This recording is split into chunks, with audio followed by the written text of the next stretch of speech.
On that same night I will pass through Egypt and strike down every firstborn of both people and animals, and I will bring judgment on all the gods of Egypt. I am the Lord. The blood will be a sign for you on the houses where you are, and when I see the blood, I will pass over you. No destructive plague will touch you when I strike Egypt. This is a day you are to commemorate, for the generations to come you shall celebrate it as a festival to the Lord, a lasting ordinance. For 7 days you are to eat bread made without yeast. On the first day remove the yeast from your houses, for whoever eats anything with yeast in it from the first day through the 7th must be cut off from Israel. On the first day hold a sacred assembly, and another one on the 7th day. Do no work at all on these days, except to prepare food for everyone to eat. That is all you may do. Celebrate the festival of unleavened bread, because it was on this very day that I brought your divisions out of Egypt. Celebrate this day as a lasting ordinance for the generations to come. In the first month you are to eat bread made without yeast, from the evening of the 14th day until the evening of the 21st day. For 7 days no yeast is to be found in your houses. And anyone, whether foreigner or native-born, who eats anything with yeast in it must be cut off from the community of Israel. Eat nothing made with yeast. Wherever you live, you must eat unleavened bread. Then Moses summoned all the elders of Israel and said to them, Go at once and select the animals for your families and slaughter the Passover lamb. Take a bunch of hyssop, dip it into the blood in the basin and put some of the blood on the top and on both sides of the doorframe. None of you shall go out of the door of your house until morning. When the Lord goes through the land to strike down the Egyptians, he will see the blood on the top and sides of the doorframe and will pass over that doorway, and he will not permit the destroyer to enter your houses and strike you down. Obey these instructions as a lasting ordinance for you and your descendants. When you enter the land that the Lord will give you as he promised, observe this ceremony. And when your children ask you, What does this ceremony mean to you? Then tell them, It is the Passover sacrifice to the Lord, who passed over the houses of the Israelites in Egypt and spared our homes when he struck down the Egyptians. Then the people bowed down and worshipped. The Israelites did just what the Lord commanded Moses and Aaron. At midnight the Lord struck down all the firstborn in Egypt, from the firstborn of Pharaoh, who sat on the throne, to the firstborn of the prisoner, who was in the dungeon, and the firstborn of all the livestock as well. Pharaoh and all his officials and all the Egyptians got up during the night, and there was loud wailing in Egypt, for there was not a house without someone dead. During the night Pharaoh summoned Moses and Aaron and said, Up! Leave my people, you and the Israelites. Go, worship the Lord as you have requested. Take your flocks and herds, as you have said, and go. And also bless me. The Egyptians urged the people to hurry and leave the country. For otherwise, they said, we will all die. So the people took their dough before the yeast was added, and carried it on their shoulders in kneading troughs wrapped in clothing. The Israelites did as Moses instructed and asked the Egyptians for articles of silver and gold and for clothing. The Lord had made the Egyptians favorably disposed toward the people, and they gave them what they asked for, so they plundered the Egyptians. The Israelites journeyed from Ramesses to Succoth. There were about 600,000 men on foot, besides women and children. Many other people went up with them, and also large droves of livestock, both flocks and herds. With the dough the Israelites had brought from Egypt, they baked loaves of unleavened bread. The dough was without yeast because they had been driven out of Egypt and did not have time to prepare food for themselves. Now the length of time the Israelite people lived in Egypt was 430 years.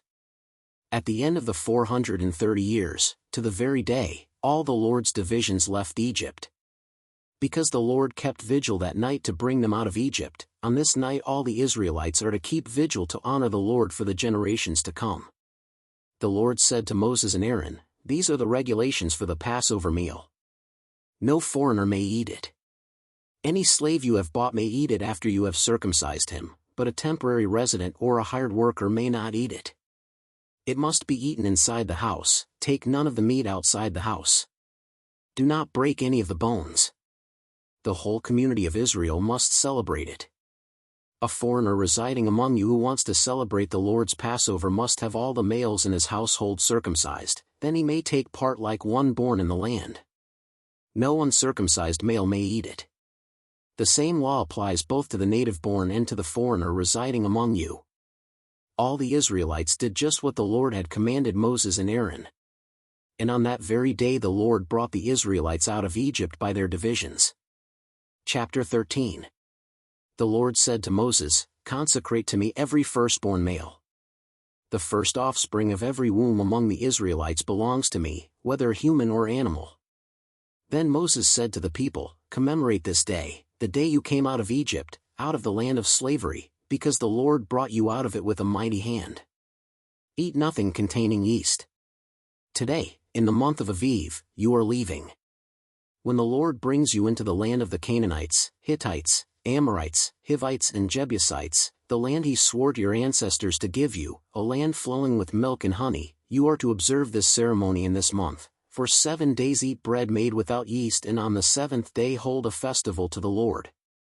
Eat unleavened bread during those 7 days. Nothing with yeast in it is to be seen among you, nor shall any yeast be seen anywhere within your borders. On that day tell your son, I do this because of what the Lord did for me when I came out of Egypt. This observance will be for you like a sign on your hand and a reminder on your forehead that this law of the Lord is to be on your lips.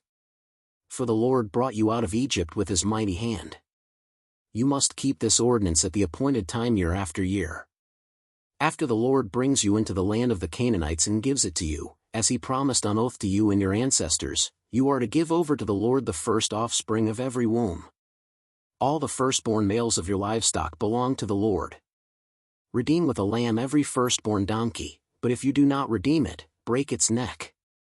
Redeem every firstborn among your sons. In days to come, when your son asks you, "What does this mean?" say to him, "With a mighty hand the Lord brought us out of Egypt, out of the land of slavery. When Pharaoh stubbornly refused to let us go, the Lord killed the firstborn of both people and animals in Egypt. This is why I sacrifice to the Lord the first male offspring of every womb and redeem each of my firstborn sons. And it will be like a sign on your hand and a symbol on your forehead that the Lord brought us out of Egypt with his mighty hand." When Pharaoh let the people go, God did not lead them on the road through the Philistine country, though that was shorter. For God said, if they face war, they might change their minds and return to Egypt. So God led the people around by the desert road toward the Red Sea. The Israelites went up out of Egypt ready for battle. Moses took the bones of Joseph with him because Joseph had made the Israelites swear an oath. He had said, "God will surely come to your aid, and then you must carry my bones up with you from this place." After leaving Sukkot they camped at Etham on the edge of the desert. By day the Lord went ahead of them in a pillar of cloud to guide them on their way, and by night in a pillar of fire to give them light, so that they could travel by day or night. Neither the pillar of cloud by day nor the pillar of fire by night left its place in front of the people. Chapter 14. Then the Lord said to Moses, "Tell the Israelites to turn back and encamp near Pi-hahiroth, between Migdol and the sea. They are to encamp by the sea, directly opposite Baal-zephon. Pharaoh will think, the Israelites are wandering around the land in confusion, hemmed in by the desert. And I will harden Pharaoh's heart, and he will pursue them. But I will gain glory for myself through Pharaoh and all his army, and the Egyptians will know that I am the Lord." So the Israelites did this. When the king of Egypt was told that the people had fled, Pharaoh and his officials changed their minds about them and said, "What have we done? We have let the Israelites go and have lost their services." So he had his chariot made ready and took his army with him. He took 600 of the best chariots, along with all the other chariots of Egypt, with officers over all of them. The Lord hardened the heart of Pharaoh king of Egypt, so that he pursued the Israelites, who were marching out boldly. The Egyptians, all Pharaoh's horses and chariots, horsemen and troops, pursued the Israelites and overtook them as they camped by the sea near Pi-hahiroth, opposite Baal-zephon.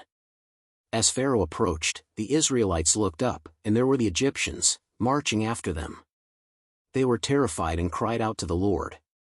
They said to Moses, "Was it because there were no graves in Egypt that you brought us to the desert to die?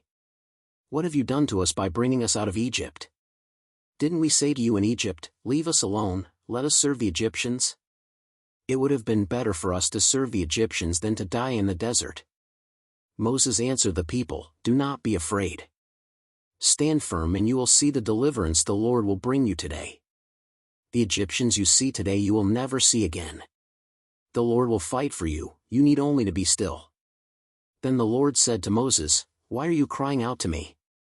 Tell the Israelites to move on. Raise your staff and stretch out your hand over the sea to divide the water so that the Israelites can go through the sea on dry ground. I will harden the hearts of the Egyptians so that they will go in after them. And I will gain glory through Pharaoh and all his army, through his chariots and his horsemen. The Egyptians will know that I am the Lord when I gain glory through Pharaoh, his chariots, and his horsemen." Then the angel of God, who had been traveling in front of Israel's army, withdrew and went behind them. The pillar of cloud also moved from in front and stood behind them, coming between the armies of Egypt and Israel. Throughout the night the cloud brought darkness to the one side and light to the other side, so neither went near the other all night long. Then Moses stretched out his hand over the sea, and all that night the Lord drove the sea back with a strong east wind and turned it into dry land. The waters were divided, and the Israelites went through the sea on dry ground, with a wall of water on their right and on their left. The Egyptians pursued them, and all Pharaoh's horses and chariots and horsemen followed them into the sea. During the last watch of the night the Lord looked down from the pillar of fire and cloud at the Egyptian army and threw it into confusion. He jammed the wheels of their chariots so that they had difficulty driving. And the Egyptians said, "Let's get away from the Israelites. The Lord is fighting for them against Egypt." Then the Lord said to Moses, "Stretch out your hand over the sea so that the waters may flow back over the Egyptians and their chariots and horsemen." Moses stretched out his hand over the sea, and at daybreak the sea went back to its place. The Egyptians were fleeing toward it, and the Lord swept them into the sea. The water flowed back and covered the chariots and horsemen, the entire army of Pharaoh that had followed the Israelites into the sea. Not one of them survived. But the Israelites went through the sea on dry ground, with a wall of water on their right and on their left. That day the Lord saved Israel from the hands of the Egyptians, and Israel saw the Egyptians lying dead on the shore. And when the Israelites saw the mighty hand of the Lord displayed against the Egyptians, the people feared the Lord and put their trust in him and in Moses his servant. Chapter 15. Then Moses and the Israelites sang this song to the Lord. I will sing to the Lord, for he is highly exalted. Both horse and driver he is hurled into the sea. The Lord is my strength and my defense. He has become my salvation. He is my God, and I will praise him. My father's God, and I will exalt him. The Lord is a warrior. The Lord is his name. Pharaoh's chariots and his army he is hurled into the sea. The best of Pharaoh's officers are drowned in the Red Sea. The deep waters have covered them.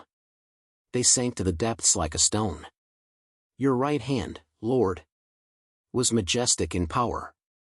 Your right hand, Lord, shattered the enemy. In the greatness of your majesty, you threw down those who opposed you. You unleashed your burning anger. It consumed them like stubble. By the blast of your nostrils, the waters piled up. The surging waters stood up like a wall. The deep waters congealed in the heart of the sea. The enemy boasted, I will pursue, I will overtake them. I will divide the spoils. I will gorge myself on them. I will draw my sword, and my hand will destroy them. But you blew with your breath, and the sea covered them. They sank like lead in the mighty waters. Who among the gods is like you, Lord? Who is like you? Majestic in holiness, awesome in glory, working wonders. You stretch out your right hand, and the earth swallows your enemies. In your unfailing love you will lead the people you have redeemed. In your strength you will guide them to your holy dwelling. The nations will hear and tremble. Anguish will grip the people of Philistia. The chiefs of Edom will be terrified. The leaders of Moab will be seized with trembling. The people of Canaan will melt away. Terror and dread will fall on them. By the power of your arm, they will be as still as a stone. Until your people pass by, Lord. Until the people you bought pass by. You will bring them in and plant them. on the mountain of your inheritance. The place, Lord, you made for your dwelling. The sanctuary, Lord, your hands established. The Lord reigns forever and ever. When Pharaoh's horses, chariots and horsemen went into the sea, the Lord brought the waters of the sea back over them, but the Israelites walked through the sea on dry ground. Then Miriam the prophet, Aaron's sister, took a timbrel in her hand, and all the women followed her, with timbrels and dancing. Miriam sang to them, "Sing to the Lord, for he is highly exalted. Both horse and driver he is hurled into the sea." Then Moses led Israel from the Red Sea and they went into the desert of Shur. For 3 days they traveled in the desert without finding water. When they came to Marah, they could not drink its water because it was bitter. That is why the place is called Marah. So the people grumbled against Moses, saying, "What are we to drink?" Then Moses cried out to the Lord, and the Lord showed him a piece of wood. He threw it into the water, and the water became fit to drink. There the Lord issued a ruling and instruction for them and put them to the test. He said, "If you listen carefully to the Lord your God and do what is right in his eyes, if you pay attention to his commands and keep all his decrees, I will not bring on you any of the diseases I brought on the Egyptians, for I am the Lord, who heals you." Then they came to Elim, where there were 12 springs and 70 palm trees, and they camped there near the water. Chapter 16. The whole Israelite community set out from Elim and came to the desert of Sin, which is between Elim and Sinai, on the 15th day of the 2nd month after they had come out of Egypt. In the desert the whole community grumbled against Moses and Aaron. The Israelites said to them, "If only we had died by the Lord's hand in Egypt. There we sat around pots of meat and ate all the food we wanted, but you have brought us out into this desert to starve this entire assembly to death." Then the Lord said to Moses, "I will rain down bread from heaven for you. The people are to go out each day and gather enough for that day. In this way I will test them and see whether they will follow my instructions. On the 6th day they are to prepare what they bring in, and that is to be twice as much as they gather on the other days." So Moses and Aaron said to all the Israelites, "In the evening you will know that it was the Lord who brought you out of Egypt, and in the morning you will see the glory of the Lord, because he has heard your grumbling against him. Who are we, that you should grumble against us?" Moses also said, "You will know that it was the Lord when he gives you meat to eat in the evening and all the bread you want in the morning, because he has heard your grumbling against him. Who are we? You are not grumbling against us, but against the Lord." Then Moses told Aaron, "Say to the entire Israelite community, 'Come before the Lord, for he has heard your grumbling.'" While Aaron was speaking to the whole Israelite community, they looked toward the desert, and there was the glory of the Lord appearing in the cloud. The Lord said to Moses, "I have heard the grumbling of the Israelites. Tell them, at twilight you will eat meat, and in the morning you will be filled with bread. Then you will know that I am the Lord your God." That evening quail came and covered the camp, and in the morning there was a layer of dew around the camp. When the dew was gone, thin flakes like frost on the ground appeared on the desert floor. When the Israelites saw it, they said to each other, "What is it?" For they did not know what it was. Moses said to them, "It is the bread the Lord has given you to eat. This is what the Lord has commanded, everyone is to gather as much as they need. Take an omer for each person you have in your tent." The Israelites did as they were told, some gathered much, some little. And when they measured it by the omer, the one who gathered much did not have too much, and the one who gathered little did not have too little. Everyone had gathered just as much as they needed. Then Moses said to them, "No one is to keep any of it until morning." However, some of them paid no attention to Moses, they kept part of it until morning, but it was full of maggots and began to smell. So Moses was angry with them.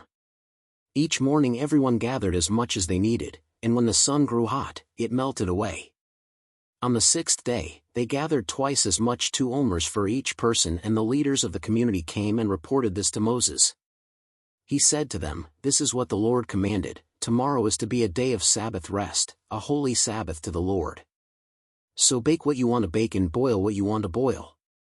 Save whatever is left and keep it until morning."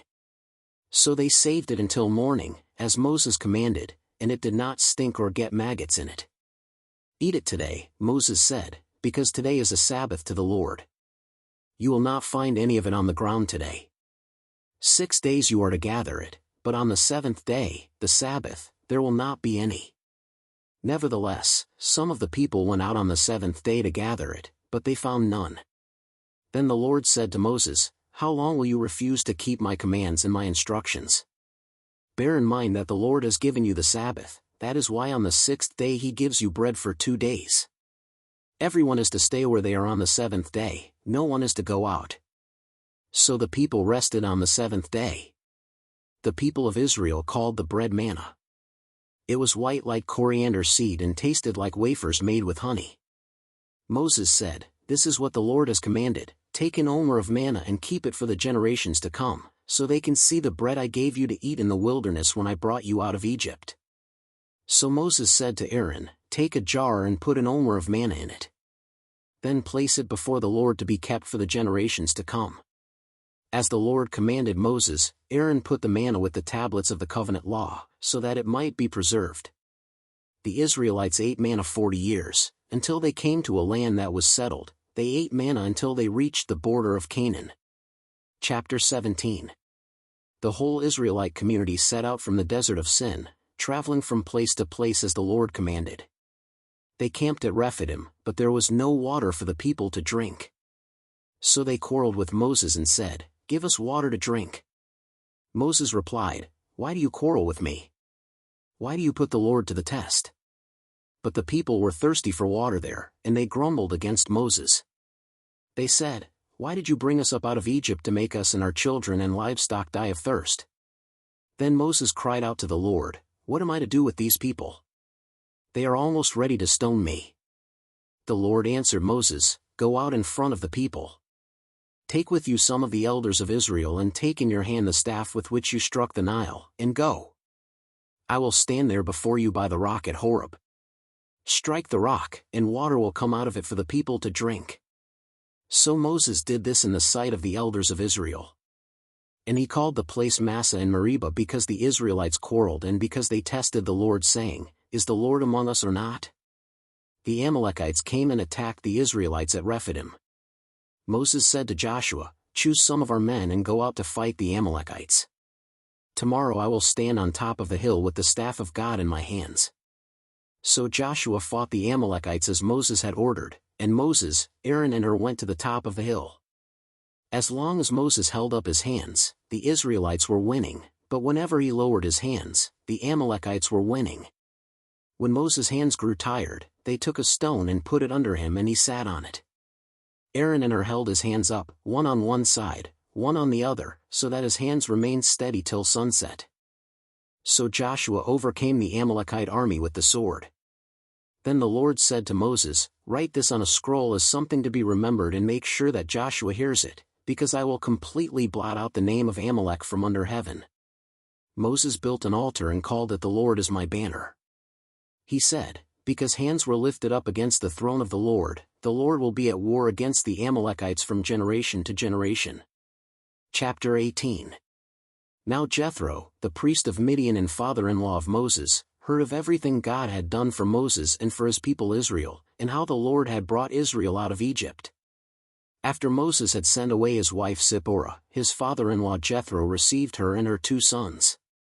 One son was named Gershom, for Moses said, I have become a foreigner in a foreign land, and the other was named Eleazar, for he said, My father's God was my helper, he saved me from the sword of Pharaoh. Jethro, Moses' father-in-law, together with Moses' sons and wife, came to him in the wilderness, where he was camped near the mountain of God. Jethro had sent word to him, I, your father-in-law Jethro, am coming to you with your wife and her 2 sons. So Moses went out to meet his father-in-law and bowed down and kissed him. They greeted each other and then went into the tent. Moses told his father-in-law about everything the Lord had done to Pharaoh and the Egyptians for Israel's sake and about all the hardships they had met along the way and how the Lord had saved them. Jethro was delighted to hear about all the good things the Lord had done for Israel in rescuing them from the hand of the Egyptians.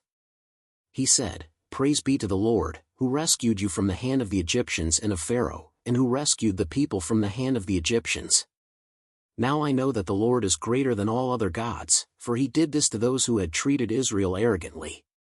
Then Jethro, Moses' father-in-law, brought a burnt offering and other sacrifices to God, and Aaron came with all the elders of Israel to eat a meal with Moses' father-in-law in the presence of God. The next day Moses took his seat to serve as judge for the people, and they stood around him from morning till evening.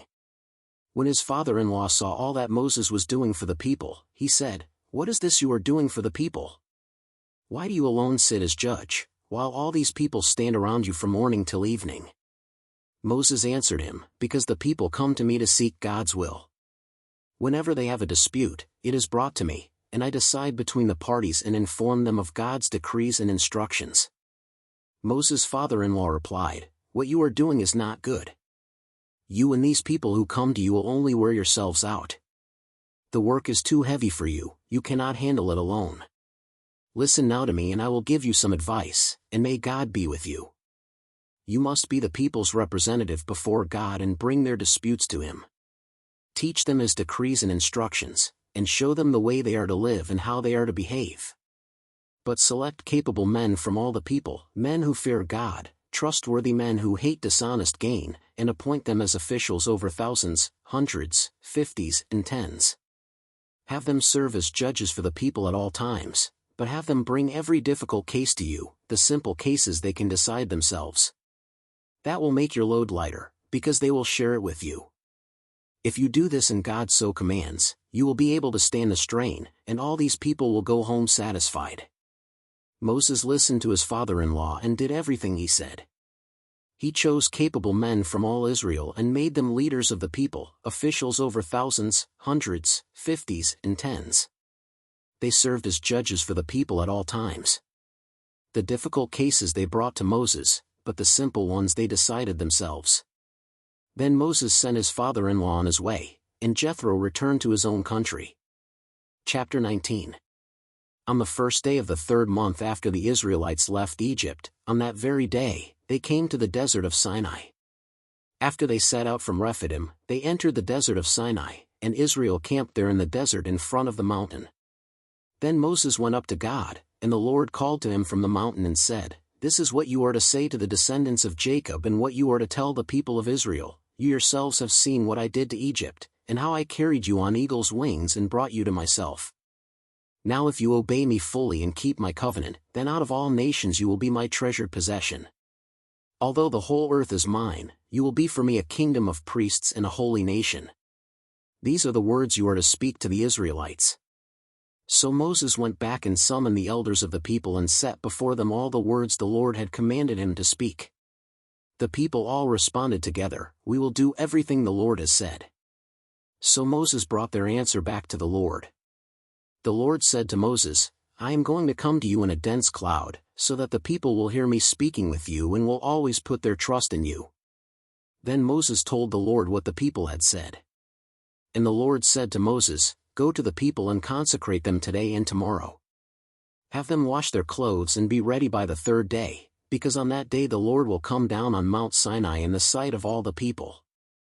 Put limits for the people around the mountain and tell them, 'Be careful that you do not approach the mountain or touch the foot of it. Whoever touches the mountain is to be put to death. They are to be stoned or shot with arrows, not a hand is to be laid on them. No person or animal shall be permitted to live. Only when the ram's horn sounds a long blast may they approach the mountain.'" After Moses had gone down the mountain to the people, he consecrated them, and they washed their clothes. Then he said to the people, "Prepare yourselves for the third day.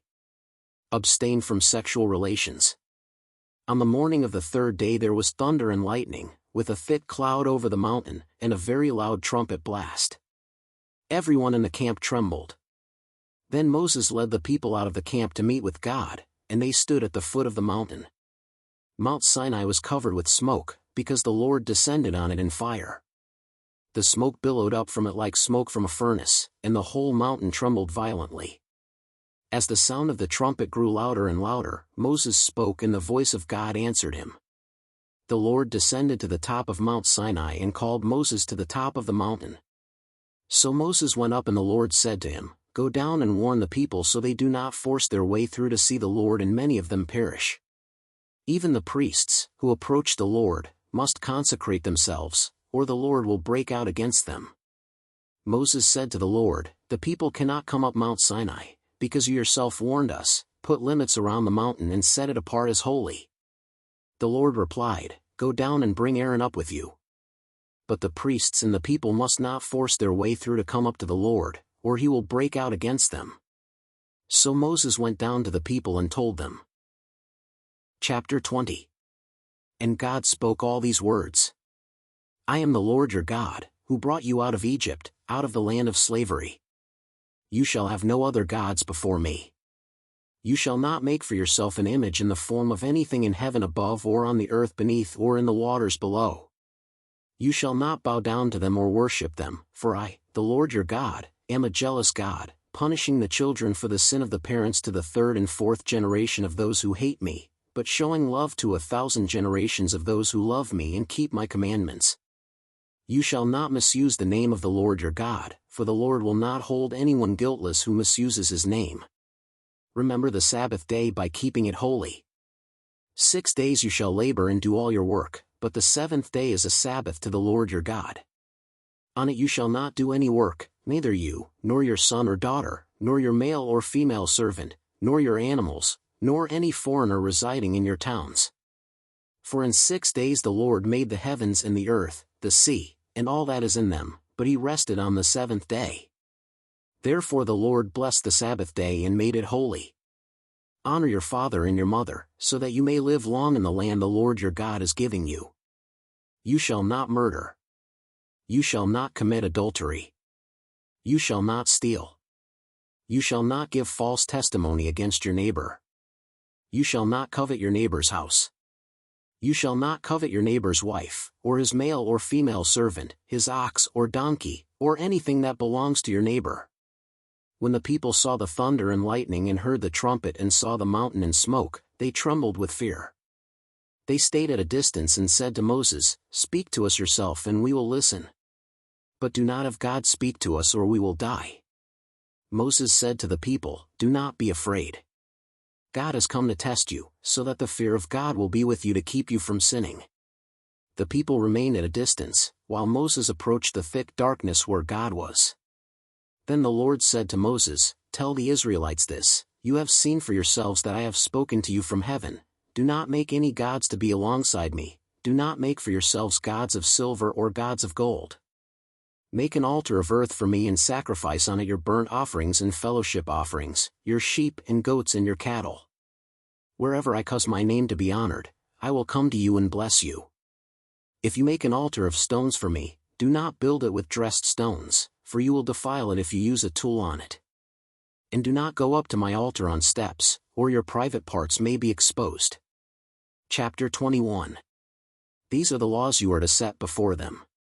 If you buy a Hebrew servant, he is to serve you for 6 years. But in the 7th year, he shall go free, without paying anything. If he comes alone, he is to go free alone, but if he has a wife when he comes, she is to go with him. If his master gives him a wife and she bears him sons or daughters, the woman and her children shall belong to her master, and only the man shall go free.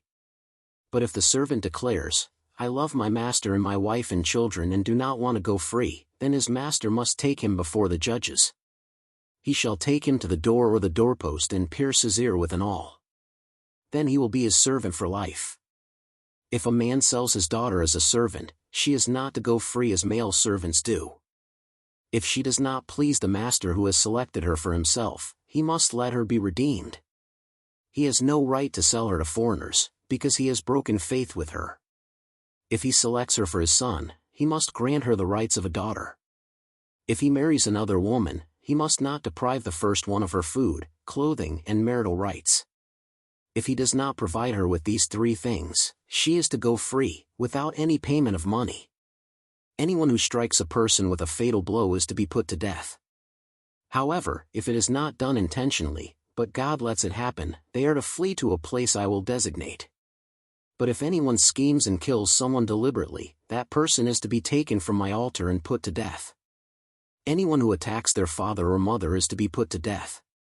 Anyone who kidnaps someone is to be put to death, whether the victim has been sold or is still in the kidnapper's possession. Anyone who curses their father or mother is to be put to death. If people quarrel and one person hits another with a stone or with their fist and the victim does not die but is confined to bed, the one who struck the blow will not be held liable if the other can get up and walk around outside with a staff. However, the guilty party must pay the injured person for any loss of time and see that the victim is completely healed. Anyone who beats their male or female slave with a rod must be punished if the slave dies as a direct result, but they are not to be punished if the slave recovers after a day or two, since the slave is their property. If people are fighting and hit a pregnant woman and she gives birth prematurely but there is no serious injury, the offender must be fined whatever the woman's husband demands and the court allows. But if there is serious injury, you are to take life for life, eye for eye, tooth for tooth, hand for hand, foot for foot, burn for burn, wound for wound, bruise for bruise. An owner who hits a male or female slave in the eye and destroys it must let the slave go free to compensate for the eye. And an owner who knocks out the tooth of a male or female slave must let the slave go free to compensate for the tooth. If a bull gores a man or woman to death, the bull is to be stoned to death, and its meat must not be eaten. But the owner of the bull will not be held responsible. If, however, the bull has had the habit of goring and the owner has been warned but has not kept it penned up and it kills a man or woman, the bull is to be stoned and its owner also is to be put to death. However, if payment is demanded, the owner may redeem his life by the payment of whatever is demanded. This law also applies if the bull gores a son or daughter. If the bull gores a male or female slave, the owner must pay 30 shekels of silver to the master of the slave, and the bull is to be stoned to death. If anyone uncovers a pit or digs one and fails to cover it and an ox or a donkey falls into it, the one who opened the pit must pay the owner for the loss and take the dead animal in exchange. If anyone's bull injures someone else's bull and it dies, the two parties are to sell the live one and divide both the money and the dead animal equally. However, if it was known that the bull had the habit of goring, yet the owner did not keep it penned up, the owner must pay, animal for animal, and take the dead animal in exchange. Chapter 22. Whoever steals an ox or a sheep and slaughters it or sells it must pay back 5 head of cattle for the ox and 4 sheep for the sheep. If a thief is caught breaking in at night and is struck a fatal blow, the defender is not guilty of bloodshed, but if it happens after sunrise, the defender is guilty of bloodshed. Anyone who steals must certainly make restitution, but if they have nothing, they must be sold to pay for their theft. If the stolen animal is found alive in their possession, whether ox or donkey or sheep, they must pay back double. If anyone grazes their livestock in a field or vineyard and lets them stray and they graze in someone else's field, the offender must make restitution from the best of their own field or vineyard. If a fire breaks out and spreads into thorn bushes so that it burns shocks of grain or standing grain or the whole field, the one who started the fire must make restitution. If anyone gives a neighbor silver or goods for safekeeping and they are stolen from the neighbor's house, the thief, if caught, must pay back double. But if the thief is not found, the owner of the house must appear before the judges, and they must determine whether the owner of the house has laid hands on the other person's property. In all cases of illegal possession of an ox, a donkey, a sheep, a garment, or any other lost property about which somebody says, "This is mine," both parties are to bring their cases before the judges. The one whom the judges declare guilty must pay back double to the other. If anyone gives a donkey, an ox, a sheep or any other animal to their neighbor for safekeeping and it dies or is injured or is taken away while no one is looking, the issue between them will be settled by the taking of an oath before the Lord that the neighbor did not lay hands on the other person's property. The owner is to accept this, and no restitution is required. But if the animal was stolen from the neighbor, restitution must be made to the owner. If it was torn to pieces by a wild animal, the neighbor shall bring in the remains as evidence and shall not be required to pay for the torn animal. If anyone borrows an animal from their neighbor and it is injured or dies while the owner is not present, they must make restitution. But if the owner is with the animal, the borrower will not have to pay. If the animal was hired, the money paid for the hire covers the loss. If a man seduces a virgin who is not pledged to be married and sleeps with her, he must pay the bride price, and she shall be his wife. If her father absolutely refuses to give her to him, he must still pay the bride price for virgins. Do not allow a sorceress to live.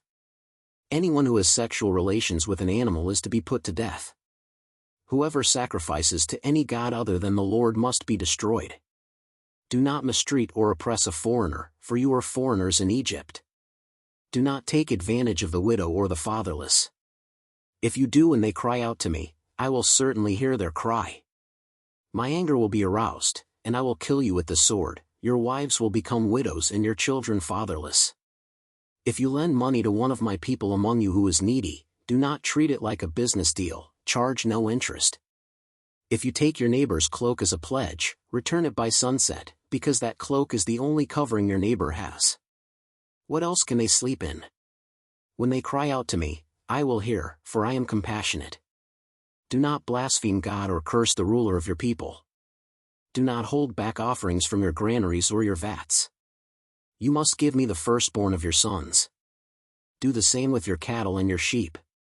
Let them stay with their mothers for 7 days, but give them to me on the 8th day. You are to be my holy people. So do not eat the meat of an animal torn by wild beasts, throw it to the dogs. Chapter 23. Do not spread false reports. Do not help a guilty person by being a malicious witness. Do not follow the crowd in doing wrong. When you give testimony in a lawsuit, do not pervert justice by siding with the crowd, and do not show favoritism to a poor person in a lawsuit. If you come across your enemy's ox or donkey wandering off, be sure to return it. If you see the donkey of someone who hates you fallen down under its load, do not leave it there, be sure you help them with it. Do not deny justice to your poor people in their lawsuits. Have nothing to do with a false charge and do not put an innocent or honest person to death, for I will not acquit the guilty.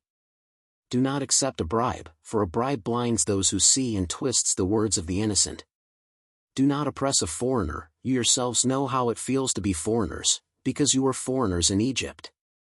For 6 years you are to sow your fields and harvest the crops, but during the 7th year let the land lie unplowed and unused. Then the poor among your people may get food from it, and the wild animals may eat what is left. Do the same with your vineyard and your olive grove. 6 days do your work, but on the 7th day do not work, so that your ox and your donkey may rest, and so that the slave born in your household and the foreigner living among you may be refreshed. Be careful to do everything I have said to you. Do not invoke the names of other gods, do not let them be heard on your lips. 3 times a year you are to celebrate a festival to me. Celebrate the festival of unleavened bread, for 7 days eat bread made without yeast, as I commanded you. Do this at the appointed time in the month of Aviv, for in that month you came out of Egypt. No one is to appear before me empty-handed. Celebrate the festival of harvest with the first fruits of the crops you sow in your field. Celebrate the festival of ingathering at the end of the year, when you gather in your crops from the field. 3 times a year all the men are to appear before the sovereign Lord. Do not offer the blood of a sacrifice to me along with anything containing yeast. The fat of my festival offerings must not be kept until morning. Bring the best of the first fruits of your soil to the house of the Lord your God. Do not cook a young goat in its mother's milk. See, I am sending an angel ahead of you to guard you along the way and to bring you to the place I have prepared. Pay attention to him and listen to what he says. Do not rebel against him, he will not forgive your rebellion, since my name is in him. If you listen carefully to what he says and do all that I say, I will be an enemy to your enemies and will oppose those who oppose you. My angel will go ahead of you and bring you into the land of the Amorites, Hittites, Perizzites, Canaanites, Hivites and Jebusites, and I will wipe them out. Do not bow down before their gods or worship them or follow their practices. You must demolish them and break their sacred stones to pieces. Worship the Lord your God, and his blessing will be on your food and water. I will take away sickness from among you, and none will miscarry or be barren in your land. I will give you a full lifespan. I will send my terror ahead of you and throw into confusion every nation you encounter. I will make all your enemies turn their backs and run. I will send the hornet ahead of you to drive the Hivites, Canaanites, and Hittites out of your way. But I will not drive them out in a single year, because the land would become desolate and the wild animals too numerous for you. Little by little I will drive them out before you, until you have increased enough to take possession of the land. I will establish your borders from the Red Sea to the Mediterranean Sea, and from the desert to the Euphrates River. I will give into your hands the people who live in the land, and you will drive them out before you. Do not make a covenant with them or with their gods. Do not let them live in your land, or they will cause you to sin against me, because the worship of their gods will certainly be a snare to you. Chapter 24. Then the Lord said to Moses, Come up to the Lord, you and Aaron, Nadab and Abihu, and 70 of the elders of Israel.